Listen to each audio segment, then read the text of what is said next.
ఈరోజు ములంకాడతో ఊరగాయ పెట్టుకుందాం. ములంకాయలు శుభ్రం చేసుకొని ముక్కలుగా కోసుకొని తర్వాత కళాయి పెట్టుకొని ఆయిల్ వేసి అందులో బాగా వేగించుకోవాలి.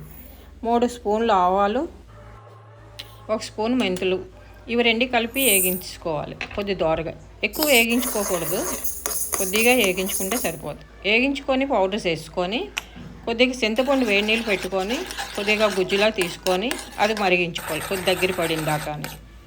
తర్వాత కళాయి పెట్టుకొని అదే కళాయిలోని కొద్దిగా పోపు వేసుకుందాం.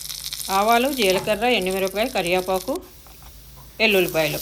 తర్వాత స్టవ్ కట్టేసి వేగించిన ములంకాళ్ళు ఈ పొడి వేసేసుకొని తర్వాత కారం 1 గ్లాసు, చిన్న గ్లాసుడు, అదే గ్లాసు తోటి 1/2 గ్లాసు ఉప్పు, 1 స్పూన్ పసుపు వేసేసుకొని ఉడికించిన చింతపండు కూడా వేసేసుకొని బాగా కలిపేసుకోవాలి.